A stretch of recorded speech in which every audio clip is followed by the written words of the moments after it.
The Hawthorne estate stood like a jewel against the dark waters of Okanagan Lake.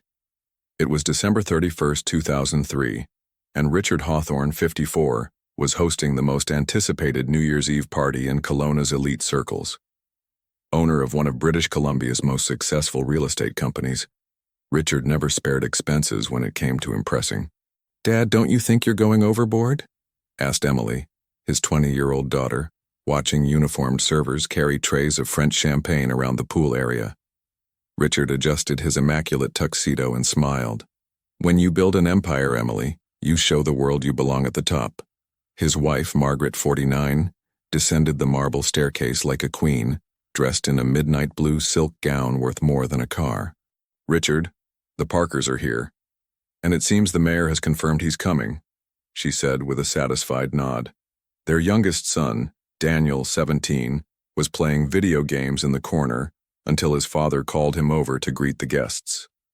The Hawthornes were a family that always kept up appearances. Over 200 guests wandered through the 12,000-square-foot property. The private dock, where the family's 45-foot yacht was moored, offered the perfect view of the fireworks over the lake at midnight. Around 10 p.m., Richard gathered his family in the private library. "I want us all together for the countdown. It's tradition." None of them could have imagined that this would be their last New Year's Eve together. As the party carried on with music, laughter, and the clinking of champagne glasses, the Hawthorne family seemed to drift between moments of joy and quiet tension. Emily chatted with her friends from university, occasionally glancing toward her father, who paced near the dock with his phone in hand, his brow furrowed. "Is everything all right, Dad?" she asked, walking over. "Of course, sweetheart. Just work matters. Some things don't stop for New Year's Eve," he replied, forcing a smile. Daniel, meanwhile, had found a group of his high school friends and was finally starting to enjoy himself. Margaret moved gracefully among the guests, her practiced smile ensuring everyone felt welcomed and important. By 11:45 p.m., Richard called for the family again. "Let's head to the dock to watch the fireworks together," he said, his voice unusually serious. "What about the guests?" Margaret asked. "They'll have a perfect view from here. I just want a few minutes with you all." The cold lake breeze brushed against their faces as they walked across the frost-dusted grass toward the wooden dock stretching into the dark water. "Dad, you're acting strange," Emily whispered, holding his arm. Richard stopped, looking each of them in the eyes. "I just want you to know I love you all. Everything I've done in life was for you." Daniel rolled his eyes. "You're being dramatic," but Margaret frowned. "Richard, what's going on?" Before he could answer, the first fireworks exploded in the sky. It was exactly midnight. They embraced, unaware it would be the last time. The sound of fireworks echoed over Okanagan Lake, their reflections shimmering on the black water.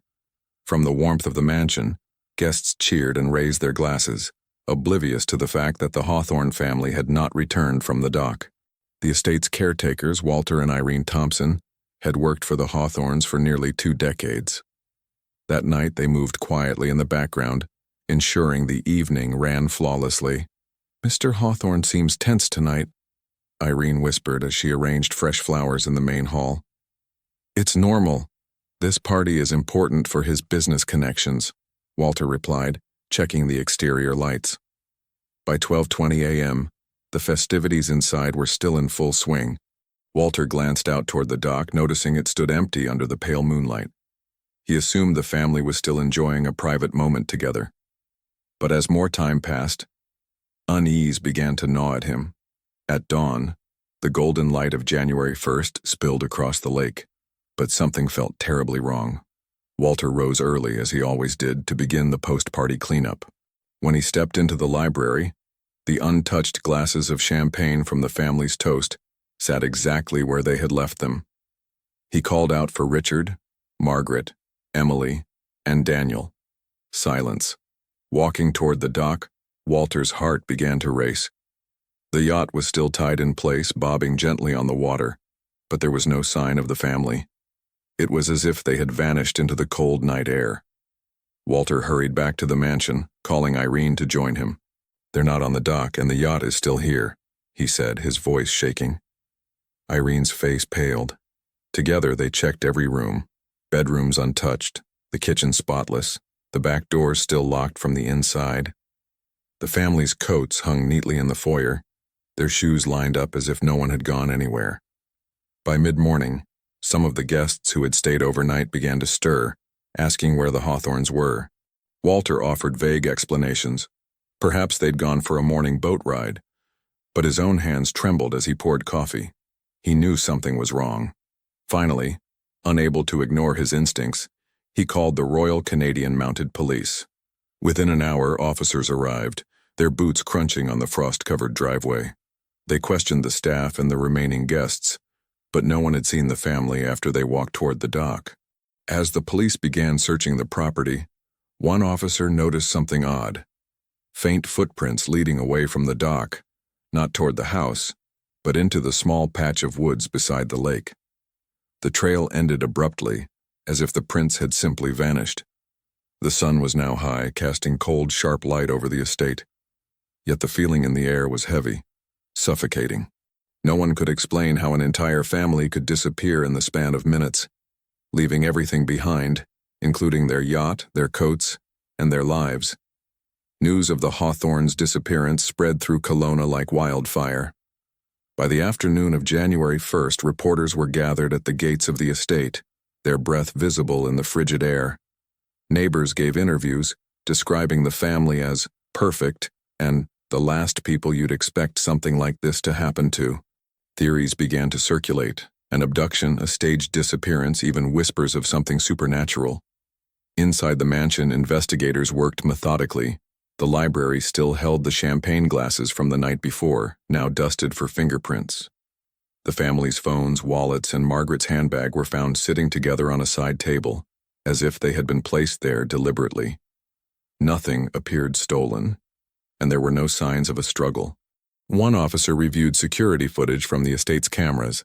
The images were grainy, but they clearly showed the family walking toward the dock at 11:45 p.m. That was the last time they were seen. At exactly midnight, the feed cut out for 7 minutes before resuming, showing only the empty dock and the calm black water. By evening, the RCMP had organized a search party, combing the shoreline and surrounding woods. Boats swept the lake with sonar equipment, but found nothing. The more they searched, the more impossible the disappearance seemed. Weeks turned into months and months into years. The case of the Hawthorn family grew cold, but it never faded from the memory of Kelowna's residents. The estate, once a symbol of luxury, fell into quiet decay. Its manicured gardens became overgrown, and the dock weathered under the relentless seasons. People claimed the mansion was haunted. Neighbors spoke of lights flickering inside at night, even though it had been abandoned. Every few years, renewed interest in the case would spark, usually after a fresh rumor surfaced. Some swore they saw Margaret's silhouette on the dock during foggy mornings. Others claimed to hear faint laughter drifting across the lake on New Year's Eve. Then, in 2014, 11 years after the disappearance, something extraordinary happened. A group of local fishermen were tying their boats near the Hawthorn dock when one of them noticed a glint beneath the water's surface. Curious, they leaned over, peering into the murky depths. Lodged between the dock's support beams was an old, rusted metal box tangled in weeds and lake sediment. They pulled it out and set it on the planks. The box was heavy, its lock corroded. Inside, wrapped in layers of plastic, was a leather-bound journal. The initials, RH, were faintly embossed on the cover. The fisherman handed it over to the RCMP. For the first time in over a decade, investigators had something tangible. Something that might finally reveal what happened to the Hawthorns on that freezing New Year's Eve. The leather journal was brittle with age, its pages yellowed and water-stained. Investigators handled it with care, photographing each page before attempting to read the faded handwriting. The first entries were from early December 2003, Richard Hawthorn documenting preparations for the New Year's Eve party, notes about business deals, and casual mentions of family life. But as the entries neared the end of the month, the tone shifted. Richard wrote of unexpected visitors and a deal that couldn't be refused. On December 28th, he noted, "They said they'd come during the fireworks. I don't know if we'll have a choice." The final entry, dated December 31st, was chilling. It read, "If someone finds this, know that I tried to protect my family. They told me the water would hide everything. Midnight will be our last moment together." There were no further pages, just a torn fragment where the next sheet should have been, as if it had been deliberately removed. The RCMP called in forensic experts, hoping to trace the handwriting or recover fingerprints, but years underwater had erased nearly all physical evidence. Still, the contents of the diary reignited public interest.